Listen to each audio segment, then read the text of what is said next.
How's it going, everybody? We had a mishap on Sunday. Our video camera shut off about two-thirds of the way through the message. Hashtag church planting fail. We're kind of learning as we go here. We promise from here on out to plug it in on Sunday morning so you get the actual video recording and not a close-up of my ugly mug talking to a computer screen. But there are a few people that asked if we could put the message online, and that's something we're committed to doing every week at Revision for the benefit of all the people who attend Revision and anyone else who might want to watch or anyone you might want to share it with. So this week, a little bit different flavor, at least for the recorded version. It's going to be me talking to the screen, and from here on out, we're going to plug in the camera, hopefully, and it'll work. We'll cross our fingers. But we've been kicking off Revision Church with this series called Revision, where we're taking a look at some of the most important aspects of our lives and our stories. So like faith and family, relationships, work, and success. These parts of our lives that are such an integral part of who we are and our identities, but are also so frequently sources of deep stress and frustration and pain and hurt and confusion in our lives. And our goal in this series is to take a look at what God has to say about these areas of our lives so that hopefully we get a bigger, better vision of what they are and what they mean to us and what we're created for so that we can live out a better story. We want to walk out of this series, come out of this month that we're spending on it with just a revision, a new vision for what our futures might look like in every single one of these areas. And this week we talked about relationships. And relationships are just some of the most important things in any one of our lives. And this message on relationships is for married people who want to have a better marriage. It's for people who are dating and want to have a better dating relationship and a better marriage someday. It's for single people who might want to date in the future and hopefully get married in the future. But it's not just about intimate relationships either. It's about all our relationships. It's for anybody who has a friend or who doesn't have a friend but really wants a friend. And it's for anybody out there who has family, whether you like your family or not. So unless your life vision is to be a weird hermit who dies alone, in which case stop watching. Just hit pause, hit play, close your browser window. You don't need to hear anything else because that's not a good job of pursuing your vision. But unless your vision is to be a weird hermit who dies alone, if you have relationships with anybody in this world, and at Revision we believe that we're built for them, this message is for you. I mean, one of our core values at Revision is that in Christ we're loved, and loved people do life with people. So if you want to do life with people, this message is for you. And this message is important because we all have relationships. Relationships are such a core part of our story and our identity, but they are so hard sometimes. And everybody who's watching this knows what I mean when I say that. Like, I could rattle off a whole bunch of statistics for you about the success or the lack thereof of marriages in the United States of America today. But I don't need to do that because most of us have seen broken ones. We've experienced them in our own lives, whether it was our own marriage falling apart or our parents getting divorced or close friends watching their marriage crumble. Like, we've seen it time and time again. Every one of us has experienced relational conflict with family members. We might have siblings or parents that we rarely talk to, if we talk to them at all. We've seen friendships fall apart and erode over time. We've seen them end really badly. And so we know what it's like to have conflict and hurt and pain in the midst of our relationships. Like, I'm willing to bet that if I asked you right now to list a relationship or to start making a list of relationships that just aren't right now, it wouldn't take anyone who's watching this video more than about 5 seconds to start making that list. Like, relationships are such a core part of our stories, and yet there's so much stress involved in them. There's so much pain involved in them. There's so many of them that are broken and didn't end well. And my guess is that, like, even as I talk about this and you think about your story, there's a lot of pain and there's a lot of brokenness and there's a lot of frustration that are coming up in your mind because of relationships that you've had. And my question this morning is, what do we do with that? Like, how do we move forward in a positive direction when there's so much hurt and so much pain in our own lives and in our own stories? Like, we have this picture of what relationships should be, this idea of what they ought to mean for us, of what they ought to offer us, of how we ought to feel when we're in relationships. And our picture of what a relationship should be is really powerfully shaped by our culture. It's powerfully shaped by the media that we consume, the music we listen to, the stuff that we read, the movies that we watch. And I think to some degree, every single one of us, whether it's a marriage or a dating relationship or a friendship or even families, we have this Hollywood-shaped idea in our heads of what they ought to offer us, of how our spouse ought to make us feel, of how our boyfriend or girlfriend ought to behave so that we feel all these warm fuzzies to them, of what a friendship ought to be, of what these people that we have relationships with ought to offer us. And we have this idea in our head, and then real life never turns out that way. Real relationships, real people never kind of live up to the idea and the picture that we had in our mind of what that relationship would be or ought to be. They fail us. People fail us. Or worse yet, people reject us. And the picture that we had of what that relationship ought to be and ought to offer us is shattered, and all we're left with is the broken pieces of our lives. And so often I think what happens when that picture gets shattered is we get bitter. We get bitter, we get frustrated, we just give up on relationships entirely. We just refuse to engage with other people on this planet outside of just a really superficial level. We don't want to let anyone close, we don't want to let anyone know us, or even if we don't give up completely and just kind of refuse to engage, we still walk in really guarded. We still walk into relationships with this like hedge of emotional protection around us, and we don't want to be vulnerable. Because we feel like if we don't walk in with that protection, if we don't walk in with a hand out to anybody really getting to know us, we might get hurt again. That if we open up and somebody really knows us, then we're vulnerable, and they might reject us, and it might hurt, and we might not know what to do with it. And the truth is, I think even for those of us who don't have like deep relational scars, whose stories don't include some of the most horrible and most hurtful and most painful moments, we all do this to some degree. Like our natural base level human, and it's part of our fallenness, our natural base level human interaction, like the first lens through which we look when we look at other people is, what can you do for me?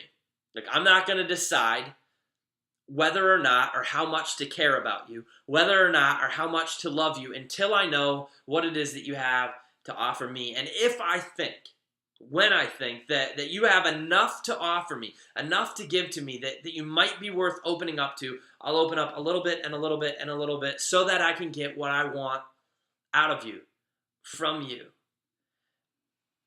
And at the end of the day, like, when we ask that, when our first question, when our first lens is, what benefit can you provide to my life?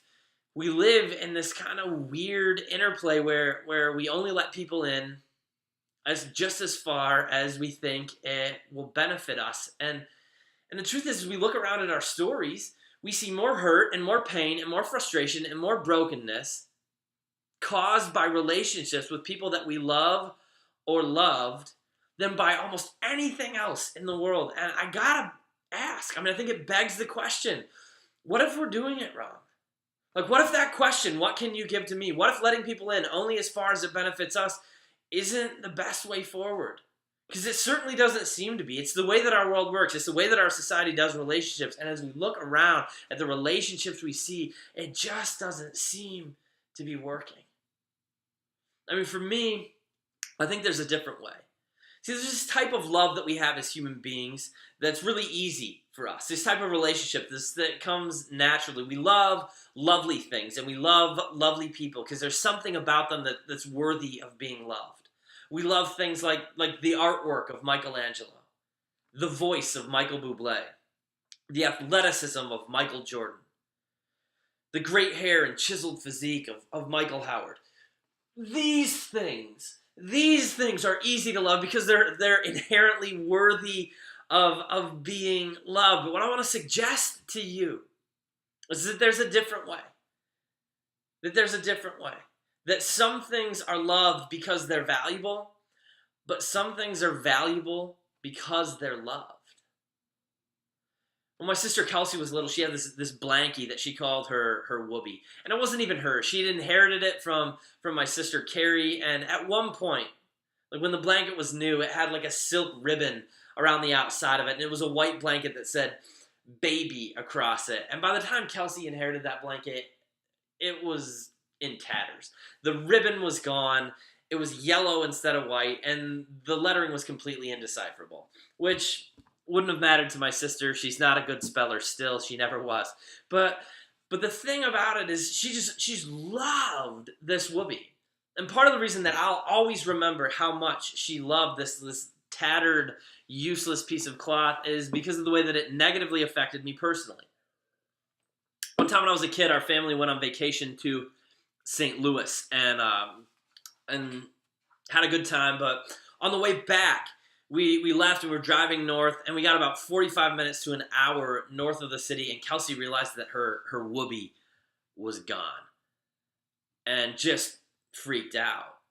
And at that point, like as a kid, an hour into the drive, you felt like that was half your day. But my parents decided we had to turn around. We had to turn around. We had to go back. We had to get the whoopee, because the truth was, if you loved Kelsey, you loved the whoopee. It was a package deal. There wasn't anything else that we could do. And the truth is, we could have bought her 10 new blankets for the cost of the gas that it cost us to turn around and go to St. Louis and then drive back again.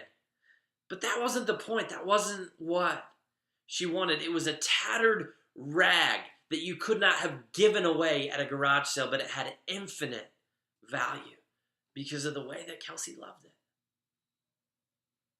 See, some things are loved because they're valuable, but some things are valuable because they're loved. And thank God for that. Thank God for that, because that is exactly the kind of love that God has for you and me. And what we're going to discover in this message as we kind of revision relationships is that that's exactly the kind of love that it takes to make relationships work. That if we want to have relationships with spouses, with boyfriends, with girlfriends, with friends, with family members, that are all that they're created to be, everything God intended for our relationships with other human beings to be, then we have to love people with a love that creates value in them rather than seeks value from them. Because that's the kind of love that God has for us, and it's the kind of love He created us for. If you have Bibles with you, or if you want to pause the movie and go grab them, we're going to read out of 1 John chapter 4. It's way in the back of the Bible, not the Gospel of John, but 1 John. It's this series of letters right before Revelation that the Apostle John writes to the church about who Jesus is. And chapter 4 of 1 John is this just phenomenal chapter that gives us an amazing picture of how God relates to us. And in that, how we ought to relate to one another. This is what John writes in 1 John chapter 4, beginning in verse 7. It says, "Dear friends, let us love one another, for love comes from God. Everyone who loves has been born of God and knows God. Whoever does not love does not know God, because God is love. This is how God showed His love among us. He sent His one and only Son into the world that we might live through Him. This is love. Not that we loved God, but that He loved us and sent His Son as an atoning sacrifice for our sins. Dear friends, since God so loved us, we also ought to love one another." And this passage just blows my mind. It doesn't matter how many times I read it. This idea that God is love is just incredible to me. That there's something inherently divine about love. That something about being loving makes us more fully human. Because if we rewind the Bible like all the way back to the beginning, the first chapter of Genesis, verse 27, it says that God created us in His image. It says God created mankind in His image. Male and female, He created them. It means we're created in the image of God, and God is love, which means we're created in the image of love. Something about being loving makes us more fully human, more fully who we were created to be. That's incredible to me. But it's important for us to understand here that God isn't just like any old love. Because the truth is, love is a pretty cheap word in our society. It's one that we throw around a lot. It comes easy, and we say that we love a lot of things. For the purpose of this message, I tried to write down for a week all the things that I said I love, fill in the blank. And this wasn't probably an exhaustive list, and it's in no particular order, but here are some of the things over the course of the last week that I said I love. I love Jimmy and Emma, my kids. I love Maid-Rite sandwiches. I love fall. It's just my favorite season, probably because there's football. I don't know. The brisk air, it's a great season. I love fall. I love the Iowa Hawkeyes. I love caffeine. I love Jesus. I love my twins. They're awesome. I love watching the Packers lose. I love pizza. I love Netflix. And I love trying to hit squirrels while I'm driving. I'm just kidding about that last one. I don't love trying to hit squirrels. I would get in an accident to not hit a squirrel. I don't want to kill things. But clearly, okay, even in this list of things that I said I loved over the course of a week, there's a pretty divergent list, right?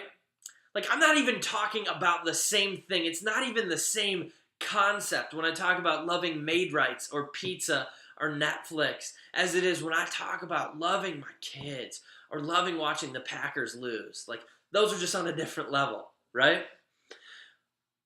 In the Bible, they actually had a whole bunch of different words for love. Like in the New Testament, there are multiple words for love. And we only have one in English. And so it's hard when we translate love to understand that we're not always talking when we say love about like the love that we have for pizza or sandwiches or anything like that. We're talking about a whole new thing. And even in the Bible, they realize they're talking about a whole new thing. Like back when the writers were writing the New Testament, they took a look at the words for love in their language. And there are about 3 of them in Greek. And they realized none of those do. None of those are the right concept. None of those are like the fullness of what this means. Because they're trying to describe this mind-bending, unbelievable, ridiculous love that caused the God of the universe to come down and like take on human flesh and die on a cross for you and me. And they looked at the words that were available in their language and they said, none of those are good enough. We got to come up with this new thing. And so they took this word agape and they basically invented a whole different concept around it. And they said, God is agape. He's agape, this unbreakable, unbelievable, unconditional, self-sacrificial love that creates value in its object. That's the kind of love God is.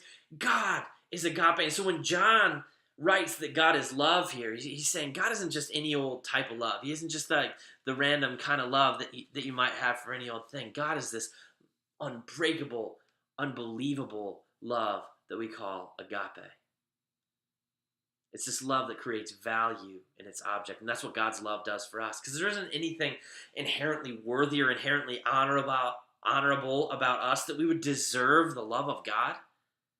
Like none of us deserve it. In fact, like if we're honest about our stories, honest about our faults and our failings, there's a lot of things about us that are inherently unworthy. Like we don't deserve to have the creator of the universe love us the way that he does. We're sinners. We're broken. We've all held a hand up to God and turned our backs on him. And yet, while we were still sinners, while we were still enemies of God, with backs turned to him, he loved us enough to come and to live for us and to die for us. Because he loves us more than we can possibly fathom.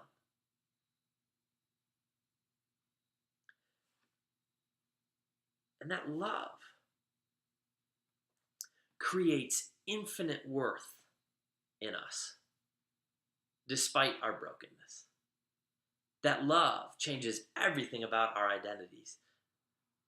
And despite all the voices in our world that constantly whisper into our brains, you're not worthy, you're not good enough, you'll never be loved, we know that we have infinite worth because of who God is. Because it's his essence is to love. And when John says God is love here, he isn't saying that love is one of the many things God does. He's saying that it's such a part of who God is that everything God does in love. When he creates in love. When he rules in love. Love is a part of who God is. It's a part of his character, which means his love for us is dependent on his character and not our performance. And I want us to understand this. One of the key ideas this morning is that this kind of love is dependent on the character of the lover and not the performance of the beloved. Because I think so often in our lives, in our relationships, our love is conditional. We love people as long as they're living up to the expectations that we have for them. As long as they're doing what we wanted, the way that we wanted, as long as they're performing well enough that we love them. And in our society, we reduce love to this warm, fuzzy feeling. We reduce the whole concept of it to this like inside feeling that we have in our hearts. And then as soon as someone fails us, like when people fail us, not if, but when they fail us, that warm fuzzy feeling starts to fade. It starts to go away because it's completely based on their performance. It's based on what they're doing for us. And when it is, every fear on their end, every fault on their end, every failure on their end cracks the foundation of the relationship, and it makes the feeling go away. And then we don't love them the way that we used to love them. We don't love them the way that we promised to love them, or we said that we'd love them, because we don't feel that feeling anymore. What if God's love was like that? Like, what if God's love for you was based on your performance? What if Christ's willingness to come and to die for you was based on whether he liked the things that you had done or how well you had done them? Like, what if God's willingness to be present in your life and to give and to sacrifice and to serve and to save you was based on whether you were living up to his expectations? It's a horrifying thought, isn't it? It is, and thank God that it's not based on that, because God's love for us is based on a decision. It's based on his character. It's based on his decision that because he is love, he's going to love us no matter what. No matter what. Not based on our performance, but based on his character, on who he is. And that's phenomenal to me. I'm so grateful that that's the way God works. I'm so grateful that conditional love based on performance isn't the kind of love that God is. And the truth is, and we got to understand it. We got to walk away from this message just convinced and convicted of it deep inside of our souls. It's that kind of love. That kind of love that is based on the character of the lover and not the performance of the one being loved. That's the kind of love it takes to make relationships flourish.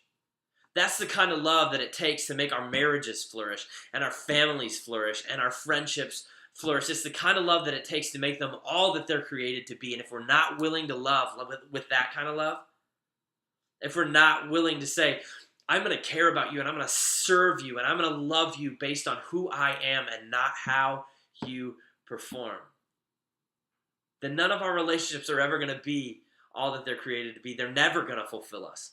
We're always going to be left feeling like they don't live up and they don't give us what we want and we didn't get what we wanted out of it because we're doing them wrong. We're not doing them the way that we're designed and created in the image of God to do them. And the thing about relationships that, marriage specifically, my own marriage, that just continually overwhelms me. And I think all of us find this in marriages, but also in dating relationships and in any friendship that you have. Eventually you come to the point where you realize that neither of you is fully worthy of the incredible love that you receive from the other. That none of us are fully worthy of the incredible love that we receive from the people around us. And when we come to that realization, what we understand is that in our relationships with one another, we get a little taste of the gospel. We get a little picture of the God who created us and how he wants to relate to us, that despite the fact that we are more messed up than we would ever want to admit, we are also at the same time more loved and accepted than we could ever hope to imagine. That's awesome. I love looking at young couples, like young dating couples or newly married couples, because I think so often, like they have these rose-colored glasses on about what relationships are like and what they'll be like, and even if they've had failed friendships or bad family lives, they look at this other person and they just think, this relationship was just made in heaven. It was just made in heaven. And sometimes it was, and maybe that's true. But hail and thunderstorms and tornadoes are also made in heaven. And the reality is, in relationships, sometimes hail, thunderstorms, and tornadoes feels like a lot more accurate description of our marriages and our friendships and our family lives than like made in heaven, la la, floating on a cloud does, right? In relationships, there is an inevitability of imperfection. People will fail you. Always. Always. People will fail you. And the truth is, if your love for them, if your willingness to be in relationship with them is based upon their performance, if it's based upon what they've done for you lately and how well they are meeting your expectations, that relationship will fail. Your family will fall apart. Your marriage will fall apart. Your friendships will fall apart because that's just not the way it works. They're never, ever going to be good enough. And the truth is, you aren't either. You're never, ever going to live up to the expectations that they have of you. And so part of love like this is understanding that love true love, real love, this kind of love, agape, has to depend on the character of the one doing the loving and not the performance of the one being loved. And that takes self-sacrifice. It does. It does. It's hard. It takes self-sacrifice, but we can do it. We can love each other with that kind of love because that's the kind of love God has shown us. But we got to understand, this is key. It takes self-sacrifice to love like that. It takes self-sacrifice. Always. Always, it means being willing to give even though you might not get anything back. It means being willing to love even though you might not be loved back. It means being willing to serve and serve and serve and serve and not hold some expectation that like once I've served to this level, then you owe me here, or then you need to do this and this and this so that I can keep loving you and I can keep serving you. It means being willing to walk in with an attitude of self-sacrifice, with a love that creates value in the thing that you love, in the person that you love, rather than seeks value from the person that you love. That's really hard. It's really, really hard. It is. It's way harder to actually do that than it is for me to sit here and talk about it on a video. It's way harder to live that out in the realities and the pain and the frustration of our daily lives than it is to even think about it or to talk about it. It's difficult because it means taking the first step. It's difficult because it means being vulnerable. It means reaching out and putting ourselves out there and being willing to love with the knowledge that we might never get loved back, that person might never reciprocate the things that we do for them, the sacrifices that we make for them, or the love that we have for them. Or worse yet, that person who we love and who we serve and who we give to, and we say, like, I'm going to love you in a way that creates value in you. I'm going to love you in a way that's self-sacrificial. I'm going to love you in a way that is dependent on my character and not your performance. I'm going to ask, what can I give from myself rather than what can I get for myself? The truth is, even if we're willing to do that, there will be people who reject us. This isn't a fail-safe plan for perfect relationships. It isn't a way to say that you're never going to be hurt again and you're never going to suffer again and no relationship is ever going to break again, that no one's ever going to be a jerk to you if you can just love them like this. Because people are. And relationships are going to fall apart and we're still going to experience pain. But what I want you to understand, what I want us to grasp, what I want us to embrace is if we're willing to come to other people, whatever relationship it is, and ask, what can I give from myself rather than what can I give or what can I get for myself? If we're willing to do that, we're willing to be vulnerable in that way. And there's not a harder thing in the world than being vulnerable like that. There's not. But if we're willing to be vulnerable in that way and we get rejected, we can have peace about that because we're not alone. We're not alone. The God of the universe is right there with you and he knows exactly how you feel. Because that's what God did for us. That's what Christ did. We didn't love him first.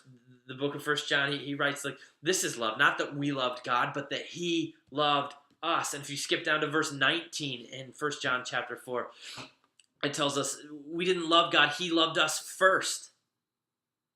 We love because he first loved us. Like, Jesus didn't wait to see whether we'd be good enough.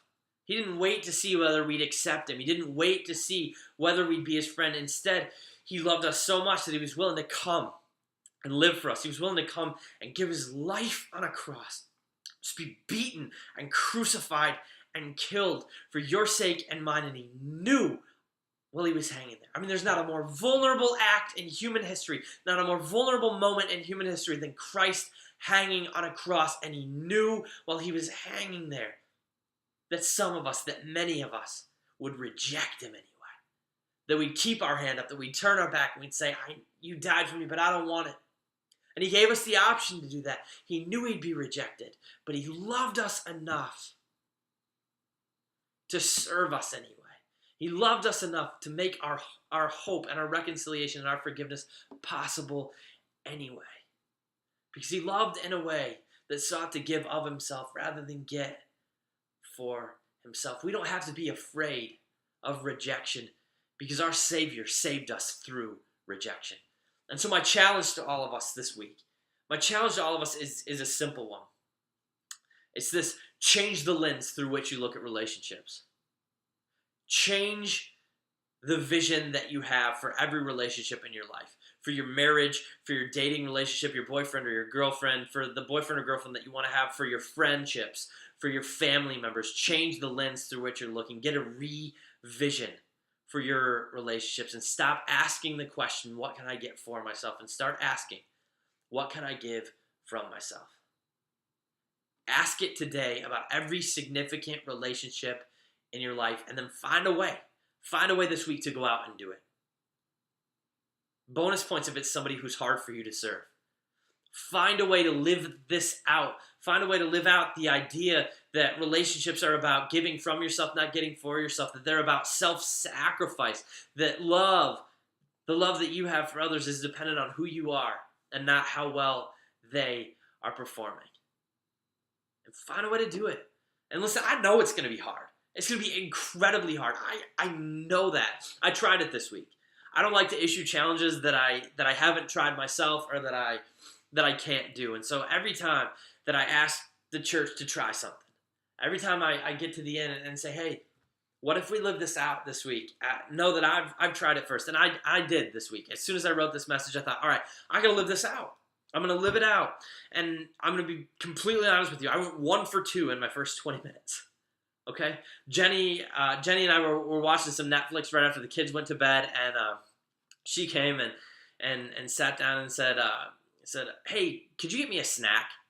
I said, oh, yeah, serving, self-sacrifice, giving, not getting, like, yeah. So I hopped up, I ran to the kitchen, I got her a snack, and as my wife, at least, I'm not going to make a generalization about anyone else's wife, but mine is wont to do, approximately 0.3 seconds after I sat back down, she said, oh yeah, and can you get me a glass of milk? And I said, I just sat down. That's like 15 feet and then 30 to get back. So I went 1 for 2 in my first 20 minutes of trying this. So you have permission to fail. Permission to fail, okay? But here's the thing. I'm convinced that if we do this, if we catch this vision deep down in our souls, to be people and to be a community that loves the people around us like this, that is willing to be vulnerable, that's willing to ask the question, what can I give from myself, rather than what can I get for myself, that's willing to love in a way that creates value in the people around us rather than seeks it from them, I'm convinced that it'll dramatically change our relationships.